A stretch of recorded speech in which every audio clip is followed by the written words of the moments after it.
Alright.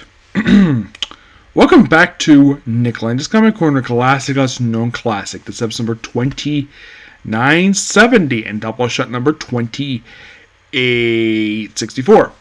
First, we're discussing the 4-issue miniseries for Power Girl, which essentially is her first volume, released in 1988, written by Paul Kupperberg. And there's no trade for this one. I'm not kidding about that. There is no trade that collects this thing. Though, I did see recently, according to DC Finance, they're actually collecting his Pacemaker miniseries. Awesome! Because it's really good. By the way, since it released in 88, this is technically, in a way, post-crisis Supergirl? Power Girl, excuse me. Yeah, where her outfit is this. It's not the outfit that you wear with where the top of that is covered, and it's not like her notorious boob window. I believe this is the same design that when Jerry Conway basically was writing the character back in the 70s. So basically, you have Paul Kupperberg on the writing, obviously, like I said, and Rick Holberg on the artwork. Mostly put in the case of this miniseries, it is basically just Power Girl when she's not being Power Girl. There's mentioning here about Superman. She, of course, has her business, Star Industries, and her, of course, she uses her alias of Karen Star. My friend Timothy doesn't like the fact in her current volume she's not going by Karen, she's going by Paige. I don't get why that she goes by Paige in her alias, despite the fact her own name is Kara Sorrell of Earth 2. Yes, so it's basically a little bit of business stuff per se. Paul Kupperberg himself does an excellent job with this book, and I do recommend, of course, she does fight a villain called the Force, and you're probably thinking, where is this book set? Is it set in, like, Metropolis or Chicago?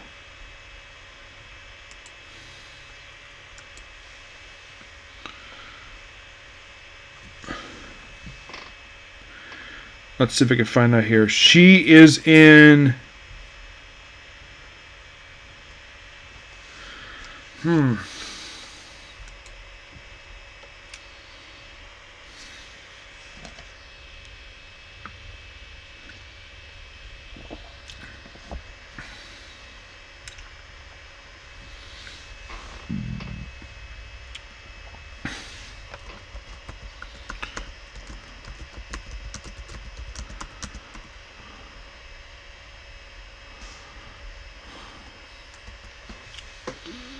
Let's see. She is set in...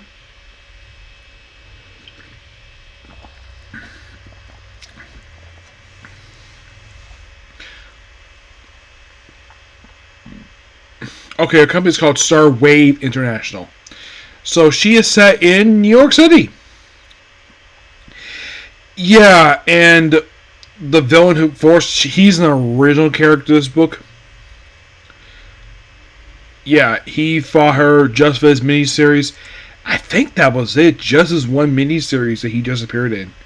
Oh, he did pop up after getting this miniseries wrapped up in issue JSA. It's like Paul just created... Now, also I should point out, though, they had this thing where post-crisis, basically anything related to Krypton, they kind of had to expunge that and replace it with... Oh, she has a connection to Atlantis. Yes. Though, in a way, this basically came off her appearance from the final issue of Infinity Incorporated, which had just ended. Yeah. Well, she made her last appearance previously in Infinity Incorporated 51. And then she appears, after this miniseries, next appears in Doom Patrol. Yeah, because Kupperberg wrote the book. Yep. It is... basically, in a way, her battling various characters.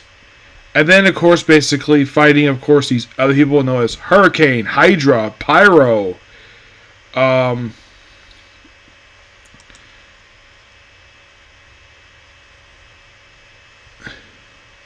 She also is being taught martial arts. And basically her instructor, whose name is Margot Cribs, Here's the thing about this guy. He only appeared just in this miniseries. Yes, after this miniseries wrapped up, he was never seen again. No, seriously, never seen again. It's a very fun miniseries for what it is, and I do recommend it basically to fans of Power Girl. I just kind of wish basically they would have collected some more. Now, one of those Weaver is actually not an original character for this series. He actually first appeared in Iron Lore of Atlantis. And because the fact that he's connected to Atlantis as well, retcon, that's the reason why they included it. And it's a really, like I said, good mini-series. Get the book roughly a 9 out of 10.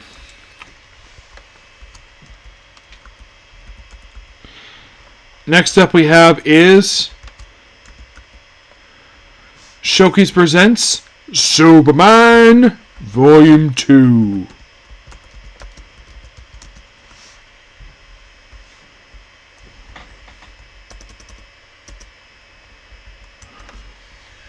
Yes, which had collected the Superman stories from Action Comics 258 to 275 and issue Superman 134 to 145. Now, let me briefly discuss before I talk about the Superman stories.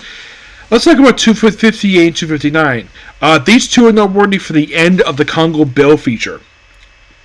Because pretty much the way they already brought in Supergirl in the book, and my guess is they wanted to reduce the amount of pages of this book, so they expunged the Congo Bill story after 259, and they just Superman and Supergirl for quite a while. This lasts for Supergirl up until issue number, like, basically goes on for quite a while. It goes on to like about 376, basically, where feature wraps up. So yeah, basically, though she technically appearing in the book since like 258, was actually the starter feature in the book, and yeah, that's pretty much the way it basically happened with her. Is like this is the starter feature for the book. Yeah. Yeah, and the whole thing with Congo Bill, he just basically fights off against a couple guys in Africa, and that's pretty much it. So, a lot of the stories in the main book itself, basically, it's like, oh, let's do Menace of the Cosmic Man. That's the first one, basically going to Europe for a story here. And 259, The Revenge of Luthor. Yeah, Luthor pops up several times, and there's also various stories about Superman and Action Comics involving Kryptonite. There's even several other stories in here, like, oh, there's the Super Bully, who was made from this other force that was duplicated from the very rocket that brought Superman to Earth, and he was raised by criminals to be the Super Bully. And when, of course, he found out he was not a real person, though for some reason he was Superman and an alien, he first thought was a human, despite the fact he technically isn't. He's a Kryptonian. So the guy takes his adoptive parents with him. He did disappear. He's never seen again. There's a few stories involving Bizarro. Like there's one involving his son. There's one also where he apparently decides to attack an actor who basically just dresses up as Frankenstein's monster. Yes, seriously, that's what they do with Bizarro in these issues. Yeah. Luthor basically just does the stuff in here. By the way, his Skull Revenge is basically just a dream for 259. 260, The Mighty Maid. Who's Mighty Maid, ask? Well, it's just Supergirl in disguise. Yeah, it's just Supergirl basically put in disguise for an issue. And no credit for writer here, it's all Al Pacino. Then we have Superman's Forges of Solitude, which is basically just appearance by the anti-Superman gang. Yes, seriously, they first appeared in Superman Metal Superman Olsen. Yep, and mostly put just dealing with so basically it's like, oh, Superman brings his Forge of Solitude people to look at, and Jerry Siegel, one of the co-creators of Superman, writes the story. In 262, it is basically like, the story is if Superman lost his powers to a guy called Dragon. Well, to a dragon, per se. Robert Benson does basically the art writing for this one. And then 263, this one involves Bizarros. Yeah, the world of Bizarros. Yes, this is basically noteworthy for the first appearance of Bizarro World. That's the most noteworthy thing about this opening story. It's the debut of that particular world. Otto Bender created it, and this is basically his debut. And then the very next issue is a continuation of that very story, with Superman becoming Bizarro and just duplication stuff with him. And then we have the Superman from Outer Space, where we have a character known as Hyperman, who is just similar to Superman, except he only appeared in this one story. He's just a one-shot character, which they just brought him in here. Otto Bender writes right here with Kurt Swan doing the artwork. Now, then we have Captain of the Amazons. You think, wait, Captain of the Amazons? This is all Wonder Woman? Nope. This has nothing to do with Wonder Woman. It's basically Superman going to the Amazon jungle for an issue. That's literally what this issue is. And then we have a few issues focused on Hercules. Yes, Hercules. And of course, basically, he was brought over from Venture Comics. And he's here for pretty good. He's not here for a very long period of time. Oh no, he's only here for 2 issues and he's done. It's a quick 2-part story involving a guest appearance by Hercules, who's basically his thing is like, oh, let's have him try to woo Lois, which is something they revisit in All-Star Superman. And then we have 269, The Truth Mirror, where it's like, oh, maybe that Lois found out that Clark Kent is Superman, but it's basically written off by the end of the issue. Then we have The Old Man of Metropolis. Yeah, it's basically Supergirl when he first becomes Superwoman in the future. It's basically like a future tale with this one. With 271, it's basically Voyage to Dimension X. It's a Lex Luthor issue. And the big thing about Superman is basically under mind control, and the only other mind control is kissing Lois, the woman who later in the 90s he will later marry, and by the 2010s these two have a child together. Then we have basically Superman's rival, Mental Man, who is just Aquaman. Yes, frickin' Aquaman. Yeah, Jerry Siegel is the right one. Then we have a Mixie issue, because of course we got Mixie in here. The world mix. That's basically the whole point of that one. And then we have 274, known as the Reverse Superpowers. It is Lois getting powers for a day, which is also something that also Superman revisited there too. Yes. And then we have a final one, The Menace of Green Kryptonite. The Red Green Kryptonite, which is a Brainiac story. Yes, love his stuff here. And that's the Action Comics stories as a whole for this one. Next up, basically, is the Superman stories. Yep.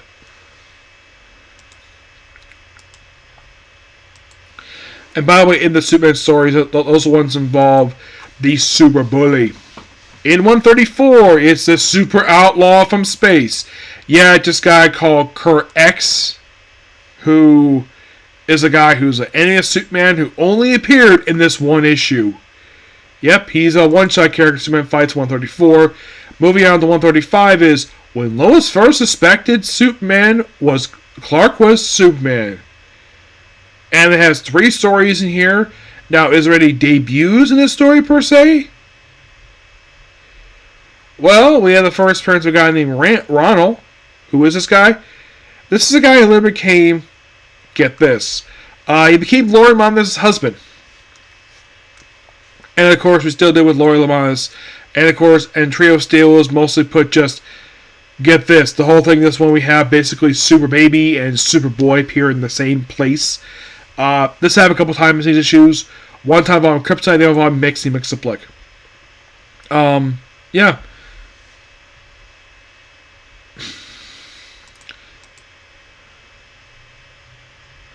And then we have in 136, we have the man who married Lois Lane, just a weird alien who has to marry. The Secret of Kryptonite, the Super Clown of Metropolis. Yeah, Mixie involved, not really. The Secret of Kryptonite is a Superboy story. You think, wait, Superboy story? Yes, seriously. And then you have Super Clown, which is basically just stuff. And apparently, the story, the Supercom Metropolis, was, get this, actually adapted for an episode of New Adventures of Superboy. And the story is written by Mark Benson, Jerry Coleman, and Jerry Siegel. Moving on to 138.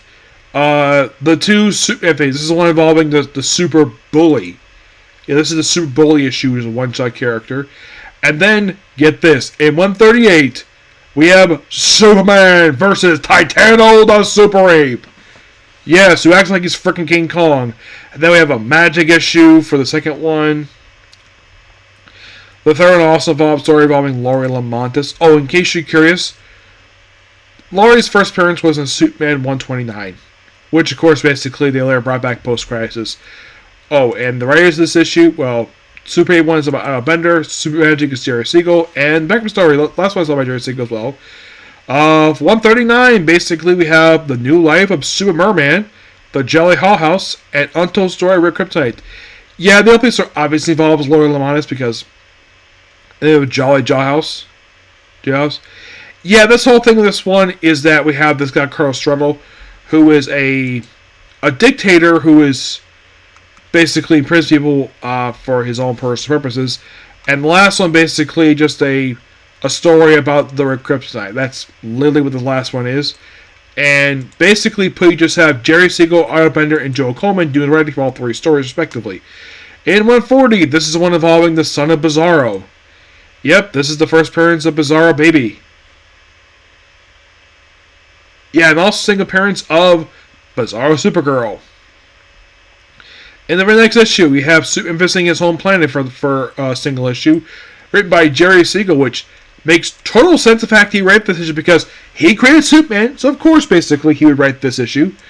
And then we have an issue number 142, Lois Lane's Secret Helper, Superman meets Al Capone. Yes, seriously. And the Flame Dragon for Krypton. Oh, and the whole thing, Al Capone? Yeah, it's basically him going to do some time traveling. Yes, seriously. And then we have, Secret Helper is just Crypto. And the third story is basically just dealing with a flame dragon. Yeah. Looking interesting. Next up we have is... Oh yeah, this is the Great Superman Hoax. This is the... Let's see, what was the one that basically had the...